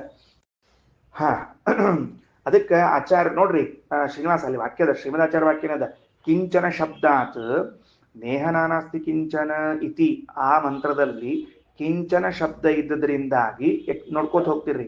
ಅವಯವಾನಾಂ ಗುಣಾನಾಂ ಕ್ರಿಯಾಣಾಂಚ ಪರಸ್ಪರಂ ತದ್ವತಾಂ, ತದ್ವತಾಂ ಅಂದ್ರೆ ಅವುಗಳನ್ನು ಉಳ್ಳ ಹರಿ, ಅವುಗಳನ್ನು ಉಳ್ಳ ಹರಿಗೂ ಅವುಗಳಿಗೂ ಭೇದ ನಿಷೇಧಾರ್ಥಂ, ಭೇದ ತಿಳಿಬಾರ್ದು. ಓಕೆನಾ? Right, done. ಹಾಗೆ ಚಲ್ತೆ. ಏನಾಯಿತು ಈಗ? ಮುಂದೆ ಮಂತ್ರ 12 ಮತ್ತು 13ನೇ ಮಂತ್ರದಲ್ಲಿ ಭಗವಂತನ ಮತ್ತೊಂದು ಮಹಿಮೆಯನ್ನು ಹೇಳಿಕ್ ಹೊರಟಾರ. ಬಹಳ ಚೆನ್ನಾಗಿದೆ. ಮುಕ್ತ ನಿಯಾಮಕನಾದ ಭಗವಂತನ ಮಹಿಮಾ. ಇದು ಜನರಲ್ ಹೇಳ್ಬಿಟ್ರು ಇಷ್ಟೊತ್ತು, ಯಾವುದನ್ನು ತಿಳಿಬಾರ್ದು ಅಂತ ಹೇಳ್ಬಿಟ್ರು. ಈಗ ಮುಂದಿಂದು ಏನಂತ ಹೇಳ್ತಾರೆ ಅಂದ್ರೆ ಅಂಗುಷ್ಟ ಮಾತ್ರ ಪುರುಷೋ ಮಧ್ಯೆ ಆತ್ಮನಿ ತಿಷ್ಠತಿ ಈಶಾನೋ ಭೂತ ಭವ್ಯಸ್ಯ ರತತೋ ವಿಜುಗುಪ್ಸತೆ ಏತದ್ವೈ ತತ್ ಅಂಗುಷ್ಟ ಮಾತ್ರ ಪುರುಷೋ ಜ್ಯೋತಿರಿವ ಅಧೂಮಕಃ ಈಶಾನೋ ಭೂತ ಭವ್ಯಸ್ಯ ಸಯೇವಾದ್ಯ ಸವುಶ್ವಸಃ ಏತದ್ವೈ ತತ್. ಎರಡು ಮಂತ್ರಗಳು. ಇದು ಮಂತ್ರಾರ್ಥವನ್ನು ಮಾತ್ರ ನೋಡ್ಬೇಕು. ಒಂದ್ ಸ್ವಲ್ಪ ಹೊತ್ತು ಹಿಡಿತದ, ಹಿಡಿಲಿ, ಸ್ವಲ್ಪ ಹೊತ್ತು ಹಿಡಿಲಿ, ಎಲ್ಲಾರು ನೋಡ್ಕೋತ ಬರ್ರಿ. ಏನಂತಾರೆ? ಅಂಗುಷ್ಟ ಮಾತ್ರ ಪುರುಷ ಎರಡೂ ಮಂತ್ರಗಳಲ್ಲಿ ಬಂದಿವೆ. ಸ್ವಲ್ಪ ಗಮನಿಸ್ರಿ. ಅಂಗುಷ್ಟ ಮಾತ್ರ ಪುರುಷ. ಅಂಗುಷ್ಟ ಅಂತನ್ನೋ ಶಬ್ದಕ್ಕೆ ಹೆಬ್ಬೆರಳು ಅಂತ ಕರಿತೀವಿ. ಈ ಹೆಬ್ಬೆರಳಿನ ಅಳತೆ ಇರುವ ಪುರುಷನು, ಏನಲ್ಲಿಗತ್ತೀನಿ ಶಬ್ದ ಏನ್ ಹೇಳಿಕತ್ತೀನಿ, ಹೆಬ್ಬೆರಳಿನ ಅಳತೆ ಇರುವ ಪುರುಷನು ಮಧ್ಯೆ ಆತ್ಮನಿ ತಿಷ್ಠತಿ, ದೇಹದ ಅಥವಾ ಜೀವನ ಮಧ್ಯದಲ್ಲಿ ಅಂದ್ರೆ ಹೃದಯದಲ್ಲಿ ಇದ್ದಾನೆ. ಎಲ್ಲಿದ್ದಾನೆ ಭಗವಂತನು? ಭಗವಂತನು ನಮ್ಮ ಬಾಹ್ಯವಾದ ಶರೀರದ ಹೃದಯದಲ್ಲಿ ಅಥವಾ ಸ್ವರೂಪ ಹೃದಯದಲ್ಲಿ, ಎರಡೂ ಕಡೆಗಳಲ್ಲೂ ತಿಟ್ಟುಕೊಳ್ರಿ, ಅಥವಾ ಬೇಡ, ಇಲ್ಲಿಯೂ ಅಲ್ಲಿಯೂ ಅಂಗುಷ್ಟ ಮಾತ್ರ ಪುರುಷ, ಹೆಬ್ಬೆರಳಿನ ಅಳತೆಯವನಾಗಿದ್ದಾನೆ. ಸರಿನಾ? ಈಗ ಇದನ್ನ ತಿಳ್ಕೊಳ್ರಿ. ಸ್ವರೂಪ ದೇಹದ ಆಮೇಲೆ ಚಿಂತನ. ಈ ದೇಹ ಏನದೋ ಈ ದೇಹದಲ್ಲಿ ಹೃದಯದಲ್ಲಿ ಭಗವಂತನು ಎಷ್ಟಿದ್ದಾನೆ ಅಂದ್ರೆ ಅಂಗುಷ್ಟ ಮಾತ್ರ ಪುರುಷ, ಅಂಗುಷ್ಟದ ಅಳತೆಯವನಾಗಿದ್ದಾನೆ. ಸರಿನಾ? ಅಂಗುಷ್ಟ ಮಾತ್ರ ಪುರುಷ ಮಧ್ಯೆ ಆತ್ಮನಿ ತಿಷ್ಠತಿ. ಅವ ಹೆಂಗಿದ್ದಾನ? ಭೂತಭವ್ಯಸ್ಯ ಈಶಾನಃ, ಹಿಂದೆ ಆಗಿ ಹೋದ ಮುಂದೆ ಆಗುವ ಎಲ್ಲ ವಸ್ತುಗಳಿಗೂ ಎಲ್ಲ ಕಾಲಕ್ಕೂ ಕೂಡ ಒಡೆಯನಾಗಿ ಇದ್ದಾನೆ ಎಂಬುದಾಗಿ ಯಾರು ತಿಳಿಯುತ್ತಾರೋ ತಥೋ ನ ವಿಜುಗುಪ್ಸತೆ. ಆದ್ದರಿಂದ ಇಂತಹ ಜ್ಞಾನವನ್ನ ಹೊಂದಿದ್ದರಿಂದ ಅವನು ತನ್ನ ರಕ್ಷಣೆಯನ್ನು ತಾನು ಮಾಡಿಕೊಳ್ಳಬೇಕೆಂದು ಹೋಗುವುದಿಲ್ಲ. ನೆಕ್ಸ್ಟ್, ಅಂಗುಷ್ಟಪಾತ್ರ ಪುರುಷ. ಎರಡನೇ ಮಂತ್ರ, ಜ್ಯೋತಿರಿವ ಅಧೂಮಕಃ. ಹೊಗೆ ಇಲ್ಲದ ಬೆಂಕಿ ಹೆಂಗ ಫಳ ಫಳ ಫಳ ಕಾಣಿಸ್ತಿರ್ತದ, ಹೊಗೆ ಮುಸುಕಿ ಬಿಟ್ಟಾಗ, ಹೊಗೆಯು ಮುಸುಕಿ ಬಿಟ್ಟಾಗ ಬೆಂಕಿ ಚಂದಾಗಿ ಕಾಣಿಸುವುದಿಲ್ಲ. ಹೊಗೆಯು ಇಲ್ಲದಿರುವಾಗ ಬೆಂಕಿಯು ಚೆನ್ನಾಗಿ ಕಾಣಿಸ್ತದೆ. ಹೀಗೆ ಭಗವಂತನಿದ್ದಾನೆ. ಅಂದ್ರೆ ಅಂಗುಷ್ಟ ಮಾತ್ರ ಪುರುಷ ಜ್ಯೋತಿರಿವ ಅಧೂಮಕಃ, ಬೆಂಕಿ ಇಲ್ಲದ ಹೊಗೆಯಂತೆ ಹೊಗೆ ಇಲ್ಲದ ಬೆಂಕಿಯಂತೆ ಚಂದಾಗಿ ಕಾಣ್ತಾನ. ಎಲ್ಲಿ? ಹೃದಯದಲ್ಲಿ ಇದ್ದಾನ. ಈಶಾನೋ ಭೂತಭವ್ಯಸ್ಯ ಸಯೇವಾದ್ಯ ಸೌಶ್ವಃ. ಇವತ್ಯಾರಿದ್ದಾನೋ ನಾಳೆಯೂ ಅವನೇ ಇರ್ತಾನೆ. ಸರಿ ಆಯ್ತಾ? ಏತದ್ವೈತತ್. ಇಲ್ಲಿಗೆ ಮುಗೀತು. ಮಂತ್ರಾಭಿಪ್ರಾಯ ತಿಳಿಬೇಕು ನಾವು. ಮಂತ್ರಾಭಿಪ್ರಾಯ ಏನು ಅಂತಂದ್ರೆ ಒಂದು ಸಮಸ್ಯೆ ಇದೆ. ಏನ್ ಸಮಸ್ಯೆ ಇದೆ ಅಂತಂದ್ರೆ, ಈಗ ಭಗವಂತನನ್ನ ನೀವು ಏನ್ ಮಾಡ್ತಿದ್ದೀರಿ ಅಂದ್ರೆ, ಇಲ್ಲಿ ನೀವೇನ್ ಮಾಡಿದ್ರಿ, ಭಗವಂತನನ್ನ ಪರಿಚಯಿಸ್ಲಿಕ್ಕೆ ಹೊರಟವರು ಹೃದಯದಲ್ಲಿ ಭಗವಂತನಿದ್ದಾನೆ ಅಂತ ಇಷ್ಟು ಹೇಳಿದ್ರೆ ನಮಗೆ ಏನೇನೇನು ಪ್ರಶ್ನೆ ಬರ್ತಿದ್ದಿಲ್ಲ. ಅಲ್ಲ, ಹಂಗ ಈಗೂ ಪ್ರಶ್ನೆ ಬಂದಿಲ್ಲ ನಮಗೆ. ಕೈ ಹೇಳ್ಬೇಕಂದ್ರೆ ನಾವ ಕೆತ್ತಿ ಕೇಳೋ ಪ್ರಶ್ನೆ ಇವೆಲ್ಲ. ಹಂಗ ನಮ್ಗೆ ಈಗೂ ಪ್ರಶ್ನೆ ಏನ್ ಬಂದಿಲ್ರಿ. ಸುಮ್ಮನೆ ನೀವು ಹೇಳಿಕತ್ತೀರಿ, ನಾವು ಕೇಳಿಕತ್ತೀವಿ ಅಷ್ಟ. ಪ್ರಶ್ನೆ ಏನು ಅಂದ್ರೆ, ಭಗವಂತನು ಹೃದಯದಲ್ಲಿ ಇದ್ದಾನೆ ಅಂತ ಹೇಳಿದವರು ಅಷ್ಟೇ ಹೇಳಿದ್ರೆ ಸಮಾಧಾನ ಇರ್ತಿತ್ತು. ಒಂದೊಂದು ಅಳತಿ ತಂದಿಟ್ರಲ್ಲ ಅವನ್ನ. ಅಂಗುಷ್ಟ ಮಾತ್ರ ಅಂತ ತಿಳಿದುಕೊಂಡು ಯಾಕೆ ತಂದದ್ದು? ಪ್ರಶ್ನೆ ಇದೆ. ಅಂಗುಷ್ಟ ಮಾತ್ರ ಪುರುಷ, ಹೆಬ್ಬರಳಿನ ಅಳತೆಯಲ್ಲಿ ಭಗವಂತನಿದ್ದಾನೆ ಅಂತ ಹೇಳಿದ್ರೋ ಇಲ್ಲೋ ಈಗ ನೀವು? ಹೌದಾ? ಈಗ ಒಂದು ಪ್ರಶ್ನೆ. ಏನ್ ಪ್ರಶ್ನೆ ಅಂದ್ರೆ, ಶ್ರೀನಿವಾಸ್, ಪಕ್ಷಿಗಳಿಗೆ ಪ್ರಾಣಿಗಳಿಗೆ ಹೆಬ್ಬೆರಳು ಇರ್ತದೋ? ಅಯ್ಯಯ್ಯೋ ಪ್ರಭಾಕರ್, ಪಕ್ಷಿಗಳಿಗೆ ಪ್ರಾಣಿಗಳಿಗೆ ಹೆಬ್ಬೆರಳು ಇಲ್ಲದೆ ಇದ್ದಾಗ ಅಂಗುಷ್ಟ ಮಾತ್ರ ಪುರುಷ ಅಂತ ಹೆಬ್ಬೆರಳಿನ ಅಳತೆಯಲ್ಲಿ ಭಗವಂತನಿದ್ದಾನೆ ಅಂತ ಅಂದದ್ದು ಹೇಗೆ? ಮತ್ತೆ ಹಂಗಾರೆ ಪಕ್ಷಿ ಪ್ರಾಣಿಗಳಲ್ಲಿ ಭಗವಂತನಿಲ್ಲವೋ? ಯಾಕಂದ್ರೆ ಹೆಬ್ಬೆರಳು ಅಳತೆ ಬೇಕಲ್ಲ ಈಗ ನಿಮಗೆ. ಯಾಕಂದ್ರೆ ಯಾವ ಬೆರಳು ಇದ್ರೆ ಏಕಲವ್ಯ ಕತ್ತರಿಸಿ ಗುರುಗಳಿಗೆ ಕೊಡ್ಲಿಕ್ಕೆ ಬರ್ತದ, ಯಾವ ಬೆರಳು ಇದ್ರೆ ಆಧಾರ್ ಕಾರ್ಡ್ ಪ್ರಿಂಟ್ ಆಗ್ತಾವ, ಯಾವ ಬೆರಳು ಇದ್ರೆ ಮತ್ತ ಆಫೀಸ್ನೊಳಗೆ ಬಯೋಮೆಟ್ರಿಕ್ ಹಿಂಗ್ ಒತ್ತಿ ಒಳಗೆ ಹೋಗ್ಬಹುದು. ಆ ಬೆರಳ ಇಲ್ಲ ಅಂದ್ರೆ ಏನ್ ಮಾಡೋದು ಮುಂದೀಗ? ಏನ್ರಿ ಪ್ರಭಾಕರ್, ಸಮಸ್ಯೆ ಹೆಂಗ್ ಎದುರಾಗ್ತಿರ್ತಾವ ನೋಡ್ರಿ. ನಿತ್ಯ ಜೀವನದೊಳಗೆ ಒಂದು ಹೊಸ ಹೊಸ ಸಮಸ್ಯೆ ಬರ್ತಿರ್ಬೇಕ್ರಿ. ಏನ್ರಿ ಅಲುರಾಚಾರ ತಿಳಿತಿಲ್ಲೋ? ಹಿಂಗ ಈಗ ಯಾರ್ದಾರ ಮನೆಗೆ ಹೋದಾಗ ನಿಮಗೆ ಹೆಬ್ಬೆರಳೆ ಇದ್ದಿದ್ದಿಲ್ಲ ಅಂದ್ರೆ ಕಾಲಿಂಗ್ ಬೆಲ್ ಹೆಂಗ್ ಗೊತ್ತವ್ರು ನೀವು? ಟಿಂಗ್ ಟಾಂಗ್ ಅಂತ. ಸೊ ಹೆಬ್ಬೆರಳು ನಮಗದ ಒಪ್ಕೋತೀವಿ ಸರ್, ಏನ್ರಿ ಸರಾಮ್ ಅವ್ರೆ. ಆದ್ರೆ ಪ್ರಾಣಿಗಳಿಗೆ ಹೆಬ್ಬೆರಳೇ ಇಲ್ಲ. ದೇಸಾಯರ ಏನ್ ಹೇಳ್ಬೇಕು ಹೇಳಿ ನೋಡಂತ. ಆದ್ರಿಂದ ಅಂಗುಷ್ಟ ಮಾತ್ರ ಪುರುಷ ಮಧ್ಯೆ ಆತ್ಮನಿ ತಿಷ್ಠತೆ ಅಂತ ತಿಳಿದುಕೊಂಡು ನೀವು ಅಂಗುಷ್ಟದ ಅಳತೆಯನ್ನ ಹೇಳಿಬಿಟ್ಟರೆ ಸಮಸ್ಯೆ ಏನಾಯಿತು ಅಂತಂದ್ರೆ, ಈಗ ದೊಡ್ಡ ಸಮಸ್ಯೆ ಆಯಿತು. ಎರಡು, ಮೊದಲನೇದ್ದು ಸರ್ವತ್ರ ವ್ಯಾಪ್ತನಾದ ಭಗವಂತನನ್ನ ಅಂಗುಷ್ಟದ ಅಳತೆಯಲ್ಲಿ ಹೇಗೆ ಹೇಳಿದ್ರಿ? ಅವನು ವ್ಯಾಪ್ತ. ಎರಡನೇದ್ದು, ಈ ಅಂಗುಷ್ಟದ ಅಳತೆಯಲ್ಲಿ ಭಗವಂತ ಎಲ್ಲ ಕಡೆಗೆ ಇದ್ದಾನೆ ಅಂತ ಹೇಳಿಬಿಟ್ರೆ ಅವಾಗ ಪಶು ಪಕ್ಷಿಗಳಿಗೆ ಮತ್ತೆ ಅಂಗುಷ್ಟ ಇಲ್ಲಲ್ಲ, ಅದಕ್ಕೇನ್ ಮಾಡ್ತೀರಿ ನೀವು ಅನ್ನೋ ಪ್ರಶ್ನೆ ಬರ್ತದೆ. ಅರ್ಥ ಆಯ್ತಾ ಏನಂತ ಹೇಳಿದ್ದು? ಅದಕ್ಕ ಮೊದಲನೇ ವ್ಯವಸ್ಥೆ ಮಾಡಿಕೊಳ್ಳೋಣ ಅಂತ. ಏನ್ ವ್ಯವಸ್ಥೆ ಮಾಡಿಕೊಳ್ಳೋಣ ಅಂತಂದ್ರೆ, ಇದು ಅಂಗುಷ್ಟ ಮಾತ್ರ ಪುರುಷ ಅಂತ ಹೇಳಿದ್ದು ಯಾರಿಗೋಸ್ಕರ ಹೇಳಿದೆ ಅಂತಂದ್ರೆ, ಒಂದು ಸೂತ್ರ, ವೇದವ್ಯಾಸದೇವರು ಒಂದು ಸೂತ್ರ ಹೇಳಿದ್ದಾರೆ. ಏನ್ ಸೂತ್ರ ಹೇಳಿದ್ದಾರೆ? ಓಂ ಹೃದಯಪೇಕ್ಷೆಯಾತು ಮನುಷ್ಯಾಧಿಕಾರತ್ವಾತ್ ಓಂ ಅನ್ನುವಂತಹ ಸೂತ್ರ. 1-3-25 ಬರೆದಿಟ್ಕೊಳ್ರಿ. 1ನೇ ಅಧ್ಯಾಯದ 3ನೇ ಪಾದದ 25ನೇ ಸೂತ್ರದಲ್ಲಿ ಓಂ ಹೃದಯಪೇಕ್ಷೆಯಾತು ಮನುಷ್ಯಾಧಿಕಾರತ್ವಾತ್ ಅಂತ ಸೂತ್ರ ಹೇಳಿದ್ದಾರೆ. ಅಂದ್ರೆ ಈ ಶಾಸ್ತ್ರಗಳನ್ನು ಅಧ್ಯಯನ ಮಾಡಿ ಭಗವಂತನನ್ನ ತಿಳಿದುಕೊಂಡು ಉಪಾಸನ ಮಾಡಿ ಮೋಕ್ಷ ಪಡೆಯುವಂತಹ ಅಧಿಕಾರ ಇದ್ದದ್ದು ಮನುಷ್ಯರಿಗೆ ಮಾತ್ರ, ಮನುಷ್ಯರಿಗೆ ಮಾತ್ರ, ಉಳಿದವರಿಗಲ್ಲ. ಸೊ ಶಾಸ್ತ್ರಾಧಿಕಾರ ಇದ್ದ ವ್ಯಕ್ತಿಗಳನ್ನ ಕುರಿತು ಹೇಳುವಾಗ ನಿನ್ನ ಹೃದಯದಲ್ಲಿ ಭಗವಂತ ಎಷ್ಟಿದ್ದಾನೆ ಅಂದ್ರೆ ನಿನ್ನ ಹೆಬ್ಬೆರಳಿನ ಅಳತೆ ಎಷ್ಟು ಇದ್ದಾನೆ ಅಂತ ಉಪದೇಶವನ್ನ ಮಾಡ್ಲಿಕ್ಕೆ ಬರ್ತದೆ. ಯಾವ ಪಕ್ಷಿ ಯಾವ ಪ್ರಾಣಿ ಶಾಸ್ತ್ರೋಕ್ತವಾದ ಪ್ರಮೇಯಗಳನ್ನು ತಿಳಿದುಕೊಂಡು ಉಪಾಸನೆ ಮಾಡಿ ಮೋಕ್ಷ ಹೊಂತಾವ, ಅವುಗಳು ಹೊಂದುವುದಿಲ್ಲವಾದ್ರಿಂದ ಅವುಗಳನ್ನು ಕುರಿತು ಶಾಸ್ತ್ರ ಉಪದೇಶ ಮಾಡುವುದೇ ಇಲ್ಲ. ಅಂಗುಷ್ಟ ಮಾತ್ರ ಪುರುಷ ಮಧ್ಯೆ ಆತ್ಮನಿ ತಿಷ್ಠತಿ ಅಂತ ಶಾಸ್ತ್ರ ಉಪದೇಶ ಮಾಡ್ತಾ ಇದ್ದದ್ದು ಮನುಷ್ಯರನ್ನ ಕುರಿತು. ಮನುಷ್ಯಾಧಿಕಾರತ್ವ ಶಾಸ್ತ್ರದಲ್ಲಿ ಮನುಷ್ಯರಿಗೆ ಅಧಿಕಾರವಿದ್ದದ್ದರಿಂದಾಗಿ, ಇನ್ನು ಅರ್ಥ ಆಗ್ತಾ ಇದೆಯಾ? ಶಾಸ್ತ್ರದಲ್ಲಿ ಮನುಷ್ಯರಿಗೆ ಮಾತ್ರ ಅಧಿಕಾರವಿದ್ದದರಿಂದ ಅವರು ಓದಿ ಅವರು ಸಾಧನೆ ಮಾಡಿಕೊಳ್ಳಬಲ್ಲರೇ ಹೊರತಾಗಿ ಉಳಿದವರಲ್ಲ. ಅಂದ್ರೆ ಇದು ಅಂಗುಷ್ಟದ ಅಳತೆ ವಿಚಾರ ಬಂದದ್ದು ಉಪಾಸನಾ ಮೋಕ್ಷದ ವಿಚಾರವಾಗಿ. ಹಂಗ ಉಳಿದ ಕಡೆಗೆ ಭಗವಂತ ಇದ್ದೇ ಇದ್ದಾನೆ, ಹೃದಯದಲ್ಲಿ ಇದ್ದಾನೆ. ಹೆಂಗಿದ್ದಾನ ಏನಿದ್ದಾನ ಅದು ನಮಗೆ ತಿಳಿಯಲಾರದು. ಹಾಗಾಗಿ ಅಂಗುಷ್ಟದ ಅಳತೆಯನ್ನ ಹೇಳಿದ್ದು ಅಂಗುಷ್ಟವಿಲ್ಲದವರಿಗೆ ಹೇಗೆ ಅಂತ ಪ್ರಶ್ನೆ ಇಲ್ಲ, ರೂಲ್ಡ್ ಔಟ್. ಯಾಕಂದ್ರೆ ನಾವು ಅವ್ರನ್ನ ಇಟ್ಕೊಂಡೇ ಇಲ್ಲ. ನಾವಿಲ್ಲಿ ಮಾತಾಡೋ ಕಾಲಕ್ಕೆ ಯಾರು ಮಾತಾಡ್ಲಿಕ್ಕತ್ತೀವಿ ನಾವು? ಹೆಬ್ಬರಳಿದ್ದು ಶಾಸ್ತ್ರಕ್ಕೆ ಅಧಿಕಾರ ಇದ್ದವ್ರನ್ನ ಮಾತಾಡ್ಲಿಕ್ಕತ್ತೀವಿ ನಾವು. ಅರ್ಥ ಆಯ್ತಾ? ಯಾರು ಫಸ್ಟ್ ರ್ಯಾಂಕ್ ಬಂದಾರೋ ಅವ್ರು ಸ್ಟೇಜ್ ಮೇಲೆ ಬರ್ರಿ ಅಂತ ಹೇರಂತ. ಉಳಿದ ಹುಡುಗರು ಏನ್ ಮಾಡ್ಬೇಕ್ರಿ ಅಂದ್ರೆ ಉಳಿದ ಹುಡುಗರ ಬಗ್ಗೆ ಮಾತೇ ಆಡ್ಲಿಕ್ಕತ್ತಿಲ್ಲ ನಾವು. ಫಸ್ಟ್ ರ್ಯಾಂಕ್ ಬಂದವ್ರಿಗೆ ಅಷ್ಟೇ ಮೇಲೆ ಬರ್ರಿ ಅಂತ ಹೇಳಿಕತ್ತೀವಿ. ಹೆಬ್ಬರಳಿದ್ದವ್ರಿಗೆ ಅಷ್ಟೇ ಹೇಳಿಕತ್ತೀವಿ ಅಂದ್ರೆ ಹೆಬ್ಬರಳಿಲ್ಲದೆ ಇದ್ದವ್ರು ಶಾಸ್ತ್ರಕ್ಕೆ ಅಧಿಕಾರಿಗಳಲ್ವೇ ಅಲ್ಲ. ಅಂದ ಮೇಲೆ ಶಾಸ್ತ್ರಾಧಿಕಾರವಿಲ್ಲದೆ ಇರುವಂಥವರು ಏನ್ ಮಾಡೋ ಹಂಗಿಲ್ಲ, ಇದಕ್ಕೆ ಸಂಬಂಧಪಟ್ಟವರಲ್ಲ, ಅವ್ರನ್ನ ಹೊರಗಿಡ್ರಿ. ಇನ್ನು ಹೋಗ್ಲಿ, ಶಾಸ್ತ್ರಕ್ಕೆ ಅಧಿಕಾರ ಅದ ಅಂತ ಒಪ್ಪಿಕೊಂಡ್ವಿ ನಾವಿಟ್ಟುಕೊಂಡಾಗ ಸರ್ವತ್ರ ವ್ಯಾಪ್ತನಾದ ಭಗವಂತ, ವ್ಯಾಕೃತ ಆಕಾಶದ ತುಂಬ ಇದ್ದ ಭಗವಂತನನ್ನ ನೀವೇನ್ ಮಾಡಿದ್ರಿ? ಹೆಬ್ಬೆರಳಿನ ತಂದು ಕೂಡಿಸಿದ್ರಿ. ಅದ್ ಹೆಂಗ್ ಸಾಧ್ಯ ಅದ ಅಂತ ಕೇಳಿದ್ರೆ ಅದಕ್ಕೆ ಎರಡು ರೀತಿಯಿಂದ ಉತ್ತರ ತಿಳ್ಕೋಬಹುದು. ಏನ್ ಎರಡು ರೀತಿಯಿಂದ ತಿಳ್ಕೋಬಹುದು ಅಂದ್ರೆ, ಒಂದು, ನಮ್ಮ ಹೃದಯ ಇರುವುದೇ ಹೆಬ್ಬೆರಳಿನ ಅಳತೆ ಎಷ್ಟದ. ಏನದ? ನಮ್ಮ ಹೃದಯ ಇರುವುದೇ ಹೆಬ್ಬೆರಳಿನಷ್ಟದ. ಗೊತ್ತಾಯ್ತಾ ಏನಂತ ಹೇಳಿದ್ದು? ಈಗ ನೋಡ್ರಿ, ನಮ್ಮ ಎಡಗೈಯಲ್ಲಿ ನಮ್ಮ ಹೆಬ್ಬೆರಳನ್ನ ಮುಚ್ಚಿ ಹೀಗೆ ಹಿಡ್ಕೊಳ್ಬಹುದಲ್ಲ, ಇದೇನ್ ಬರ್ತದಲ್ಲ ಈ ಮುಷ್ಟಿಯನ್ನ ಇಲ್ಲಿ ಇಟ್ಟಾಗ ಎಷ್ಟು ಕಾಣಿಸ್ತದಲ್ಲ, ನಮ್ದು ಹಾರ್ಟ್ ಅಷ್ಟೇ ಇರ್ತದೆ, ಅದಕ್ಕಿಂತ ಹೆಚ್ಚಿರುವುದಿಲ್ಲ. ಅರ್ಥವಾಯ್ತಾ ಹೇಳಿದ್ದೇನಂತ ಹೇಳಿ?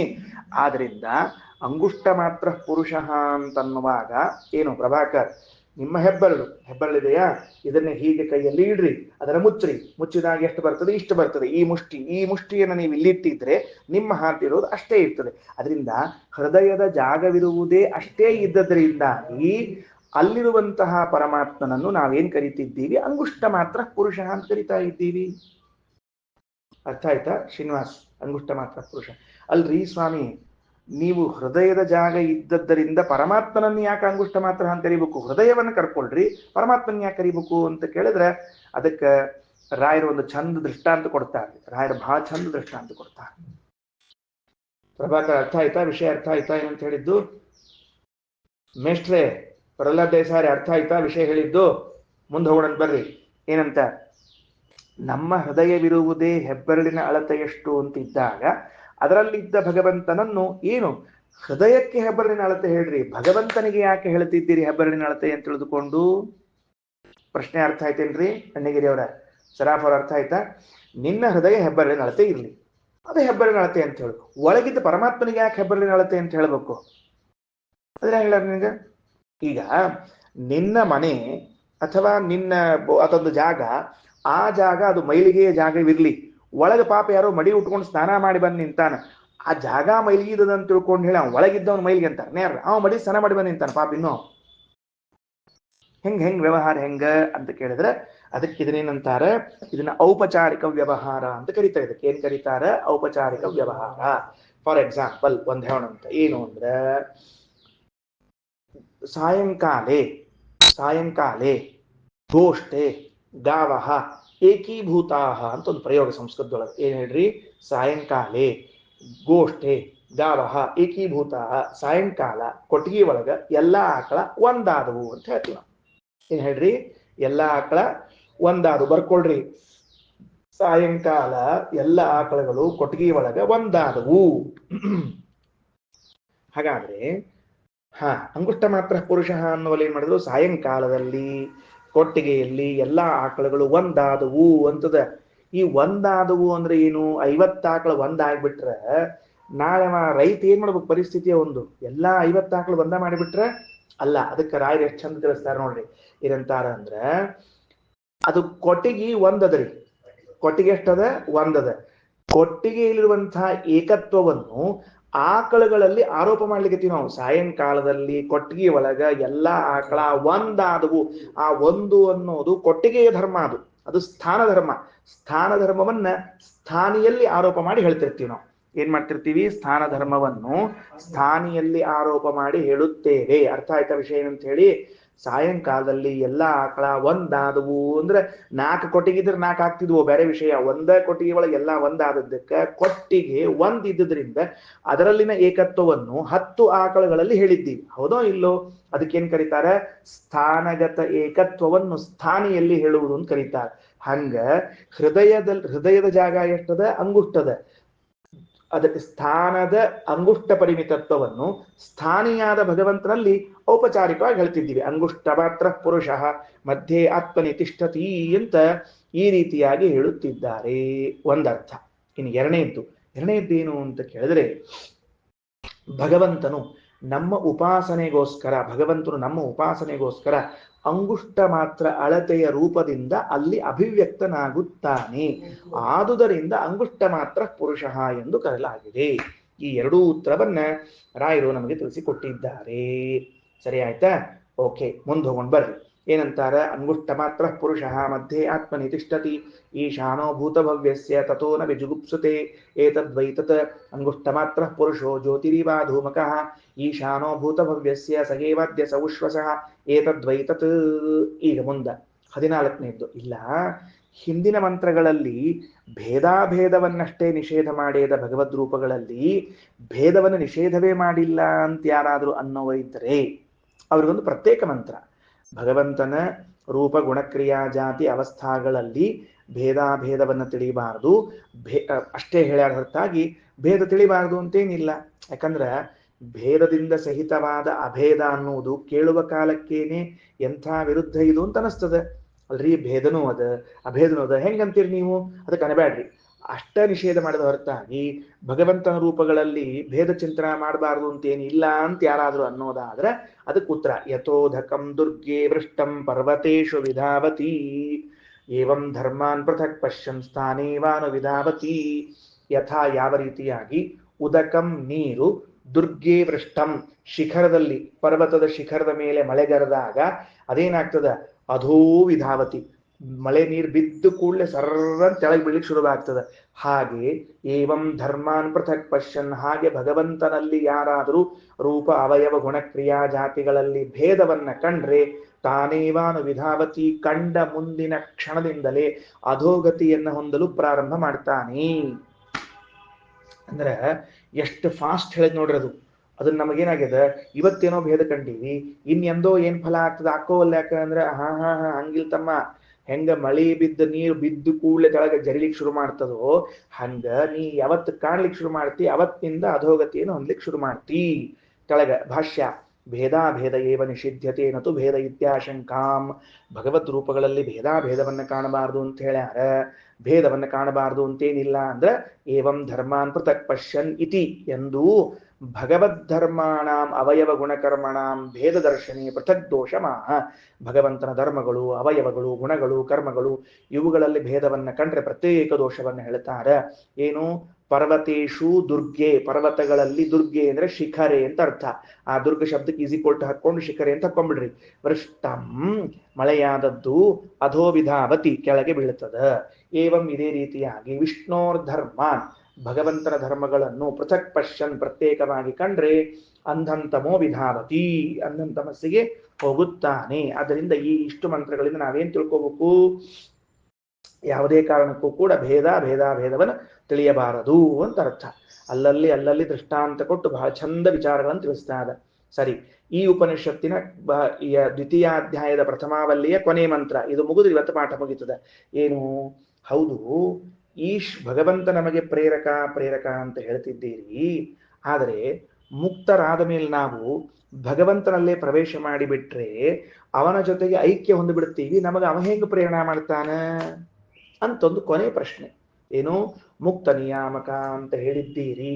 ಭಗವಂತ ಮುಕ್ತ ನಿಯಾಮಕ ಅಂತ ಅಲ್ಲಿಗತ್ತಿರಲ್ಲ. ಅವ ಹೆಂಗ ಮುಕ್ತರಿಗೆ ನಿಯಾಮಕ ಆಗ್ತಾನ?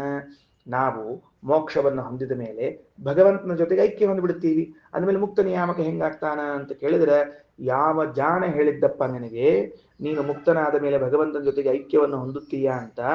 ಯಥೋದಕಂ ಶುದ್ಧೇ ಶುದ್ಧಮಾಸಿಕ್ತಂ ತಾದೃಗೇವ ಭವತಿ ಏವಂ ಮುನೇರ್ವಿಜಾನತ ಆತ್ಮ ಭವತಿ ಗೌತಮಃ. ಏನ್ರಿ ನೋಡ್ಕೊಳ್ರಿ ಏನಂತಾರ? ಯಥಾ ದೃಷ್ಟಾಂತ, ಶುದ್ಧಂ ಉದಕಂ ಶುದ್ಧೋದಕೆ ಸಿಕ್ತಂ, ಒಂದು ಸ್ವಚ್ಛವಾದ ನೀರು. ಏನು?